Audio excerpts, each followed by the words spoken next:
இருக்கிற வியாதிக்கு இப்ப மூலிகை சாறு கொடுத்துட்டு இருக்கீங்க. சோ இப்போ எனக்கு வியாதியில இருந்தாலும் எதுவும் வந்துடக்கூடாதுன்னு நினைக்கிறவங்களுக்கு சோ இந்த மாதிரியான விஷயங்கள் நம்ம கிட்ட இருக்கு. இப்போ கேன்சர் அப்படின்னு சொல்றாங்க. கேன்சர் அப்படின்னு பாத்தீங்கன்னா இந்த கேன்சர் செல்லு எல்லாருக்குமே இருக்கும். இது வாழ்க்கையில 6ல இருந்து 7 தடவை வெளியே வர பார்க்குது. சரியா? வெளியே வர பார்க்கும்போது தோல்ல வரும்போது ஒரு வியாதி, முடுக்குல வரும்போது ஒரு வியாதி, மூட்டுல வரும்போது ஒரு வியாதின்னு ஏற்கனவே ஒரு வீடியோல கொடுத்துருக்குறோம். கேன்சர் செல்லு எல்லார் உடம்புலயும் இருக்கும். இது வாழ்க்கையில நம்ம லைஃப்ல 6ல இருந்து 7 தடவை வெளியே வர்றதுக்கு பார்க்கும். இன்னும் சொன்னா வடிவேல் சொல்றப்பல 400 அப்படிதான் அப்படிங்கிற மாதிரி வெளியே வர்றதுக்கு பார்க்கும். நம்மளுடைய இம்யூன் சிஸ்டம் நல்லா இருந்துச்சுன்னு வச்சுங்களேன், ஆஃப் பண்ணிடும். சரியா? இம்யூன் சிஸ்டம்னா கிராமத்துல இருக்கிறவங்களுக்கு தெரியாது, என்னமோ இம்யூன் சிஸ்டம் அப்படின்னு சொல்லக்கூடாது. நம்முடைய ரத்தம் நல்லா இருந்துச்சுன்னா அதை ஆஃப் பண்ணிடும். இந்த வியாதிகளை வர்றதுக்கு காரணம் என்ன? ரத்தம் கெட்டு போறதுதான். ரத்தம் கெட்டாச்சுன்னா இந்த செல்லுகளுக்கு கொண்டாட்டம் ஆயிரும். நமக்கு சண்டைக்கு வர்றதுக்கு ஆஃப் பண்றதுக்கு யாருமே இல்லை அப்படிங்கிற மாதிரி வந்துடும். இதை அழிக்கிறதுக்கு எல்லாரும் இந்த மூலிகை சாறு எடுத்தா நல்லது. எல்லாரும் எடுக்கிறது அப்படிங்கிறதுக்கு விட சோரியாசிஸ்க்கு நாங்க ஒரு வைத்தியம் பண்ணிட்டு இருந்தோம். அப்ப அதுக்கு பண்ணும்போது அதுக்கு மூலிகை சாறு நிறைய தேவைப்படுது. உடம்பு பூரா பூச வேண்டி வருதுங்க. அதனால அப்ப நிறைய காசு செலவாகும், வர்றது ஜாஸ்தி ஆகும், ஆளு வந்துட்டு இருக்கணும், போயிட்டு போகணும், லட்சக்கணக்கில் ஆகுதுன்னு வச்சுக்கீங்களேன். அதனால என்ன பண்ண ஒரு ஐடியா பண்ணி இந்த மூலிகை சாரை ஒரு சோப்பா பண்ணிட்டா என்ன அப்படின்னு ஒரு சோப்பு பண்ணோம். சோப் பண்ணும்போது சோரியாஸ்கார தோல்வியாஸ்கார யாருமே இங்க வர தேவையில்லை. இந்த சோப்பு போட்டாலே இதுக்கு பேரே ஆன்டி கேன்சர் சோப்புன்னு தான் வச்சிருக்கிறோம். சரிங்களா? 14 வியாதிகளுக்கும் கிருமி ஒன்றுதான். அந்த ஒரு கிருமியை இந்த மூலிகை சாறு அழிக்குதுன்னு சொல்லிக்கிறோம். இந்த சோப்பு நீங்க தனியா வாங்கினீங்கன்னா 1000 ரூபாய்க்கு மேல வரும் மூலிகை கணக்கு போட்டா. இப்ப வெறும் 150 ரூபாய்க்கு தான் விற்கிறோம். வெறும் 150 ரூபா. காரணம், இன்னைக்கு ஒரு 100 பேர் வருவாங்க, ஒரு 70 பேர் வருவாங்க, ஒரு 50 பேர் வருவாங்க அப்படின்னு நாங்க கணக்கு பண்ணா ஒரு நாளைக்கு 40 பேர் வர்றாங்க. அப்ப மூலிகை சாறு வேஸ்ட் ஆகுது. அந்த வேஸ்ட் ஆகிற மூலிகையை சோப்பா பண்ணிட்டோம். சோப்பு போட்டா எப்படி வியாதி வராம தடுக்கலாம்? இது நிறைய பேருக்கு சோப்பு போட்டா வராதா? ஒரு ஆள் சோப்பு போட்டா ஆஸ்மா சரியாகி போச்சுங்கிறார். நாங்க எல்லாரையுமே சொல்லல. சரியா?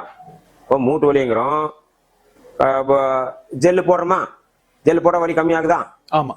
கிராமத்துல கை குடச்சலம்பாங்க. குடச்சலன்னா அந்த கெரசின், அந்த காலத்துல மண்ணெண்ணெய் சீமெண்ணெய்ன்னு சொல்லுவாங்க, அதை போட்டா கம்மியாகுதா? ஆமா. அப்ப அது தோலுக்குள்ள பூந்து ஏதோ ஒன்று வேலை செய்யுது, தேவையில்லாததை அழிக்குது. நாங்களே என்ன சொல்றோம்? இந்த மூலிகை தேவையில்லாததை அழிக்குது. ரத்தம் சுத்தம் என்றால் எல்லாமே சுத்தம். சரிங்களா? அதனால இதை சோப்பா பண்ணுனா எல்லாருமே போடலாமே, வராம பாத்துக்கலாம். ஒண்ணு, இந்த சோப்பு பண்ணும்போதுதான் மனுஷனுக்கும் சோப்புலயே கிரகம் இருக்குதுன்னு கண்டுபிடிச்சோம். என்ன சார் சோப்புல கிரகம் இருக்குதுன்னு கண்டுபிடிச்சேன்னு நினைக்கலாம். முஸ்லீம் இருக்கிறாங்க, 5 வேளை தொழுகிறாங்க. அவங்க கிறிஸ்டின் இருக்கிறாங்க, அவங்க வாரம் சர்ச்சுக்கு போறாங்க. நம்ம இந்துக்கள் கோயில்ல பாத்தீங்கன்னா, நான் கோயில் பழக்கமே இல்லை. சின்னதுல இருந்து தீபாவளி மட்டும்தான் போவோம். ஏன்னா நேரத்துல பட்டாசு விட்டாச்சுன்னா போர் அடிக்கிறதுன்னு கோயிலுக்கு போவோம்.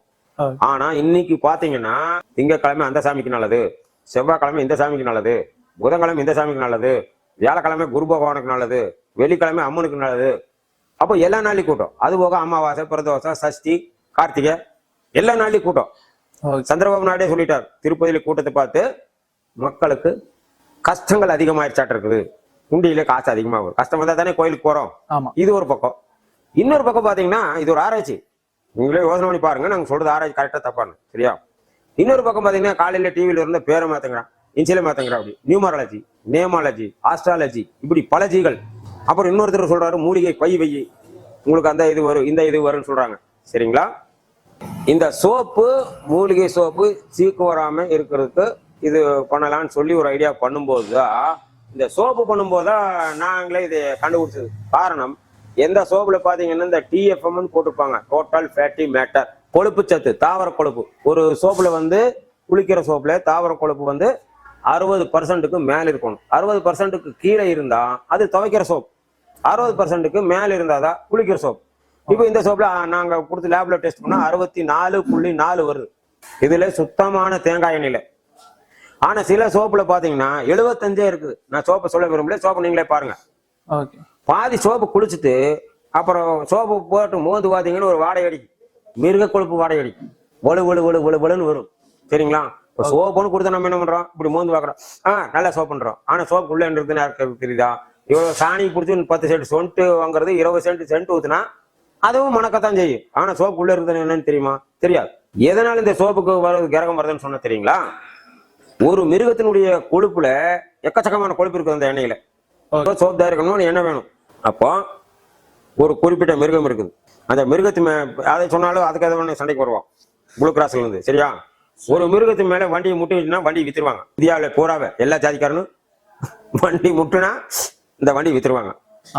இன்னும் அந்த மிருகத்தினுடைய பேரு முஸ்லீம்ல கேட்டா அந்த மிருகத்தினுடைய பேரை சொன்னாலே 9 கணக்கு தண்ணியில வாயக்க பிடிக்கணுங்கிறாங்க. அப்போ எவ்வளவு இது பவர்! மிருகத்துக்கு பவர் என்னதான் சொல்ல, கிரகம்னு சொல்ல. அந்த மிருகத்தை அத்தனை பவர் வண்டி முட்டா வண்டி வித்துருவாங்க. அந்த அந்த மிருகத்தினுடைய எண்ணெய் அதுல கொழுப்பு எக்கச்சக்கம். சரிங்களா?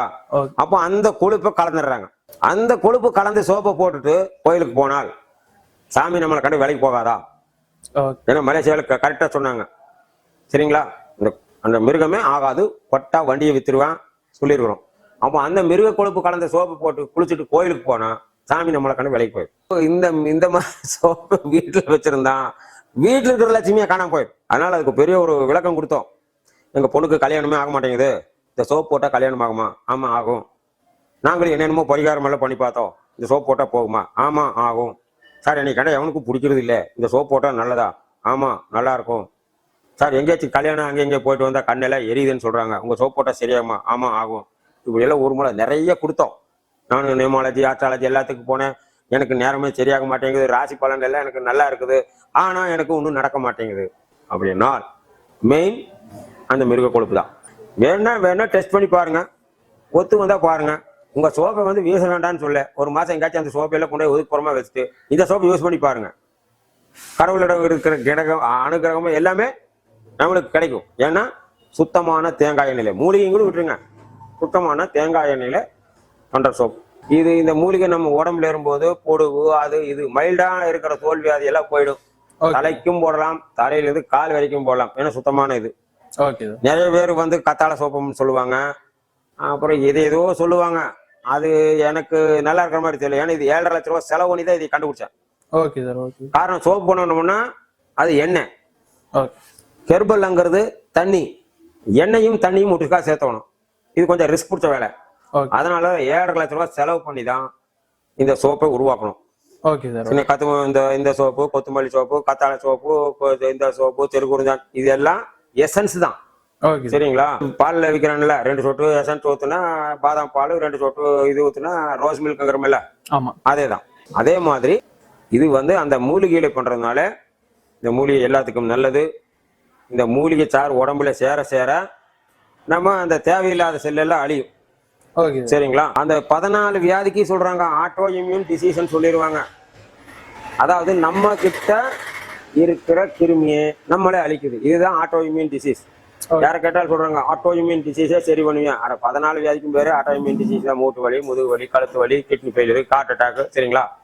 அதனால இந்த சோப் யூஸ் பண்ணுனீங்கன்னா நல்லது. அதெல்லாம் 1 மாசம் நீங்க வந்து மற்ற சோப்பு எடுத்து வெளியில வச்சுட்டு 1 மாசம் இது யூஸ் பண்ணுங்க. அந்த மிருக கொழுப்பு கலந்த சோப்பு வைக்கும் போது உங்களுக்கு எல்லாம் தகலாறு. டெஸ்ட்டுக்கு தான் நான் சொல்றேன். 1 மாசம் பாருங்க, தெரிய ஆரம்பிச்சிடும். ஒரே மாதிரி தெரிய இருக்காரு, ஒரே வாரத்துக்கு கூட தெரியாது. சாமி கிட்ட இருந்து கிடைக்கிற பொருள் கூட. அதனாலதான் மலேசியாவில போட்டோம். இந்த மாதிரி மிருக கொழுப்பு கலந்த சோப்பை போட்டு கோயிலுக்கு போனா சாமி நம்மளை கண்டு வேலைக்கு போகாதான்னு. சரிங்களா? இது மினிமம் 4 சோப். இது 4 சோப்பு 600 ரூபா, கொரியர் சார்ஜ் 70 ரூபா. அவனுக்கு நாங்களே கொரியர்ல அனுப்பி விடுறோம், வர வேண்டியது. இது ஒண்ணு பண்றோம் சோப். சரிங்களா?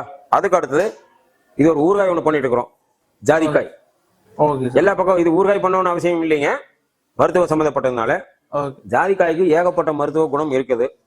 நீங்க ஜாதிக்காய் என்ன போய் இங்கிலீஷ்ல நட்மக். சரிங்களா? நீங்க நெட்ல போய் பாத்தீங்கன்னா இந்த ஜாதிக்காயை இயற்கையின் வயாகரான்னு போட்டிருப்பாங்க. இந்த மன்மத உருண்டை, அந்த உருண்டை, இந்த உருண்டை எல்லா பக்கம் விற்கிறான்ல, ஜாதிக்காய் வச்சுதான் விற்கிறதுங்க. ஜாதிக்காய் தான் கேப்சூல போட்டு விற்கிறது. ஜாதிக்காய் பத்தி ஏன் இது பண்றேன்னா, இது எங்க ஏரியா, இது மலை அடிவாரம், இங்க ஜாதிக்காய் கிடைக்கும், வேற ஏரியாவில கிடைக்காது. சரியா? ஜாதிக்காய் பத்தி தேரையரே செய்யுள எழுதிக்கிறார். என்ன எழுதிக்கிறார்? தாது நட்டம். தாது நட்டம் என்ன? Semen best. சின்ன வயசுல தெரியாம போனேன்னு 12 மணிக்கு மேல டிவியில காட்டுறான்ல, தாது நட்டம், அதை செய்யணும். பேதி சருவாசி செய்யுளவே போட்டுக்கிறார். பேதி ஜீரண சக்தி இல்லை, சருவாசி எஞ்சிர நோய், ஓது சுவாசம் காசம். சுவாசம்னா நுரையீரல் சம்பந்தப்பட்ட வியாதி, காசம் காசம் டிபி. ஓது சுவாசம் காசம் உட்கிரணி, உடம்புல சூடு போகும், குலக்காய் அருந்துவதற்கு கூறு அப்படின்னு அவை செயல் அளிக்கிறார். அதனால இந்த ஜாதிக்காய் எங்க ஏரியாவில் கிடைக்குது அப்படிங்கிறதுனால இந்த ஜாதிக்காய் வந்து சில பேருக்கு சாப்பிட்டா பிடிக்காது, டேஸ்ட் பிடிக்காது. அதனால என்ன பண்ணிட்டோம், அந்த ஜாதிக்காயை மிளகாத்தூள் எல்லாம் போட்டு தொக்கு மாதிரி பண்ணிட்டோம். Okay okay okay. இப்போ வாங்கி ஊறுகாயா வாங்கி சாப்பிட்றவங்க கம்மி, அப்படியே சாம்பார் ஆட்டா அதை எடுத்து பிணைஞ்சு சாப்பிட்றவங்க ஜாஸ்தி ஆகி போச்சு. ரெண்டாவது எல்லா ஊறுகாயில பார்த்தா தண்ணி ஆட்டம் இருக்கும், இதுல தண்ணி மாதிரி இருக்காது, அது பூரா வினிகர். இதுல எண்ணெய் தான் இருக்கும், சுத்தமான நல்லெண்ணெய். சுத்தமான நல்லெண்ணெய் சாப்பிட்டாலும் நல்லது, ஜாதிக்காயும் நல்லது. முதல்ல ஒரு சின்ன ஒரு குழந்தைய அழுச்சுன்னா பழைய காலத்து வயசானவங்களை கேட்டா சரி, அப்பெல்லாம் குழந்தைய அழுச்சோன்னா ஒரு ஜாதிக்காய் எடுத்து 2 உரைய வரைச்சு ஒரு சங்கு தண்ணி ஊற்றி வச்சோன்னா குழந்தை நல்லா தூங்கும். இந்த கெமிக்கல் எல்லாம் தேவையில்லை, மாத்திரை மருந்து எல்லாம் தேவையில்லை. ஒரு ஜாதிக்காய் இருந்தா 10 வயசு வரைக்கும் ஒருத்தருக்கு சரியா இருக்குன்னு சொல்லுவாங்க. சரிங்களா? அதனால இந்த ஜாதிக்காய் நல்லது. இந்த ஜாதிக்காய் ஊறுகாய் பண்ணும் போதே இது பாத்திரத்துல போட்டு வேக வச்சோம்னா பாத்திரத்துல இருக்க அந்த அழுக்கெல்லாம் காணாம போயிடும். அதே மாதிரிதான் இந்த ஜாதிக்காய் சேர்த்து சாப்பிட்டீங்கன்னா உரல் குண்டாமணியில் இருக்க அழுக்கெல்லாம் காணாம போயிடும். சரிங்களா? இது உடம்புக்கு நல்லது, உடம்புக்கு கூழு, இத்தனை வியாதியும் அதுக்கு நல்லது. அதனால அதுக்காக இந்த ஜாதிக்காயை தேர்ந்தெடுத்தோம். அதுக்கு அடுத்தது பல்பொடி ஒன்று பண்ணிட்டு இருக்கிறோம். இந்த ஜாதிக்காய் 150 ரூபா தான், சுத்தமான நல்லெண்ணெய். எனக்கு லாப நோக்கத்துல பண்ணல. சரிங்களா? இங்க வர பேஷண்ட்டுக்கு கொடுக்குறோம். ரெண்டாவது இதுல போடுற உப்பு இந்துப்பு. இந்துப்பு போட்டு தான் பண்றோம். சரிங்களா? நான் இந்த கல்லுப்புல நிறைய கெமிக்கல் அது இதெல்லாம் இருக்குது, அது எடுக்கணும், அதனால இந்துப்புல பண்றோம். இது ஊறுகாய். இன்னொன்னு நம்ம இந்த வியாதிக்கு 3/4 காரணம் நெட்ல பாருங்க, காலையில பல்லு விளக்குற பேஸ்ட் தான். ஏற்கனவே ஒரு கூல்ட்ரிங்க்ஸை பத்தி விளம்பரம் கொடுத்தாங்க, கூல்ட்ரிங்க்ஸ் நல்லா ஓடிட்டு இருந்தது. கடைசியில அந்த கூல்ட்ரிங்க்ஸ்ல புழு வந்துருங்கிறதுக்காக மருந்து சேர்த்துனாங்க. மாலத்தியான், பாரத்தியான், எத்தனையோ சுமத்தியான் என்னமோ மருந்துல சேர்த்துனாங்க. அதே மாதிரிதான் இந்த பல்லு விளக்குற பேஸ்ட் நாத்தம் அடிச்சிடும், கெடாம இருக்கிறதுக்கு ஒரு கெமிக்கல் சேர்த்துறாங்களா சொல்றாங்க எல்லாருமே. அதனாலதான் ஒரு தடவை நீங்க பேஸ்ட் போட்டு பல்லு விளக்குனா காலையிலேயே 9 சிகரெட் குடிச்சதுக்கு சமம்னு சொல்றாங்க. உங்களுக்கு என்னடா சிகரெட் குடிச்சா பல்லு தேய்ச்சா சிகரெட் குடிக்கிற மாதிரியா, 9 சிகரெட் குடிக்கிற மாதிரி விஷம் உள்ள போகுமான்னு 99 பேருக்கு சந்தேகம் வரும். பல்லு விளக்குனா எப்படி பேஸ்ட் விஷம் உள்ள போகும் அப்படின்னா, இந்த நாக்கு கடியே 2 கிளாண்ட் இருக்கு, சுரப்பிகள். நீங்க என்ன குடுக்குறீங்களோ டக்குன்னு பிளட்ல கலக்கிடும். ஹார்ட் அட்டாக் காரனுக்கு பாருங்க, டாக்டர் என்ன சொல்லுவாரு, ஏதாவது தகராறு மாதிரி இருந்துச்சுன்னா மாத்திரை எடுத்து நாக்கடி தவை சொல்வார். ஏன்னா மாத்திரை முழுங்குனா அது ஜீரணமாகி ரத்தத்தை கலங்குறதுக்குள்ள ஆள் சேர்ந்துருவாங்க. இப்ப நாக்கடி 2 கிளாண்ட். அதனாலதான் இந்த புகையில போடுறவங்க, பான்பராக் போடுறவங்க நாக்கடி வச்சிருப்பாங்க. நாக்கடி வச்சாலே தலை சுத்துறதுக்கு கிருகிருன்னு ஆயிருக்க ஆரம்பிச்சு வெத்தலை போடுறவங்கள. அதனாலதான் ஒரு தடவை நீங்க பல்லு விளக்குனா 9 சிகரெட்ல இருக்கிற விஷம் உள்ள வயசு குழந்தைக்கு கொடுக்குறாங்க. குழந்தைக்கு நல்ல ருசியாகிற மாதிரி சில பேஸ்டுகள் இருக்குது.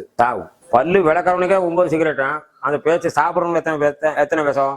குழந்தை எடுத்து சாப்பிடுது, பல்லு விளக்குது, சாப்பிடுது, முழுங்குது. அப்புறம் தூக்கிட்டு ஆஸ்பத்திரி போனா டாக்டர் தட்டி பாக்குறாரு, கொட்டி பாக்குறாரு, என்னன்னு அவருக்கும் தெரியாது. சரிங்களா? விஷத்தை தின்னுட்டு போன என்ன பண்றது, ஒரு ஆன்டிபயோட்டிக் அது மாதிரி நிறைய இருக்குங்க. சரிங்களா? அதனால பல்பொடியும் நாங்களே பண்றோம். அது சொல்ற மாதிரி என்ன, இந்த கருவேலம்பட்டை, கடுக்காய், இந்துப்பு, இது மாதிரி மூலிகை கலந்து பண்றோம். எங்க கிட்ட வாங்கலினாலும் ட்ரையா இருக்கிற பல்பொடியில பல்லு விளக்குங்க. நிறைய பல்பொடி இருக்குங்க ட்ரையா, வேஸ்ட் ஆகாது. அதாவது இப்ப சாப்பாடு இருக்குது, இன்னைக்கு பண்ணா சரி, நாளைக்கு பண்ணணும் போனீங்கன்னா கெட்டு போயிடும். அப்ப அதுல ஒரு ப்ரிசர்வேட்டிவ் ஆட் பண்ணணும். என்ன பண்ணணும், புளி ஊத்தணும். அது மாதிரி பேஸ்டும் வாசம் அடிக்காம இருக்குமா, அதுக்கு எதுவும் சேர்த்துனா தானே ஆகும். அந்த சேர்த்துறதா விஷம்னு சொல்றாங்க, நாங்க சொல்ல. சரிங்களா? பல்பொடியும் விற்கிறோம், அது 100 ரூபா தான். அதுவும் இதே சைஸ் தான் இருக்கும். கிராம் எல்லாம் கேட்பாங்க, கிராம் எல்லாம் இல்லை, 20 ரூபா டப்பா. சரிங்களா? அது பெருசா ஒண்ணும் கிடையாது, லாப நோக்கத்துல பண்ணல. நாங்க இங்க வர்றவங்களுக்கும் வெள்ளை சக்கரை யூஸ் பண்ணாத, பேஸ்ட் போட்டு பல்லு விளக்காத, பல்பொடி போட்டு விளக்க எங்கிட்ட இல்லைன்னா வேற போட்டு விளக்க. ஏன்னா விளம்பரத்திலே சொல்லிட்டு இருந்தாங்க, முதல்ல விளக்குனாங்கிறாங்க, அப்புறம் கறியிலேயே விளக்குனாங்க. பேஸ்ட் கம்பெனிக்காரன் சொல்றோம் உங்க பேஸ்ட் உப்பு இருக்குதாங்கிற அப்படி, இன்னொரு பேஸ்ட் கம்பெனிக்காரன் உங்க பேஸ்ட் இந்து உப்பு இருக்குதாங்கிற அப்படி. அதனால அதே தர்றோம். நீங்க எங்க நம்பருக்கு ஜிபே பண்ணியாச்சுன்னா நாங்களே அனுப்பிடுறோம். இந்த சோப்பு நீங்க ஒரு மாசம் யூஸ் பண்ணாலே உங்களுடைய மாற்றத்தை நீங்கள் உணரலாம் அப்படிங்கிறது எங்களுடைய கருத்து. டெஸ்ட் பண்ணி பாருங்க, உங்களுக்கே தெரியும். சரிங்களா? ஜாஸ்தி சொல்றதுல நன்றி, வணக்கம்.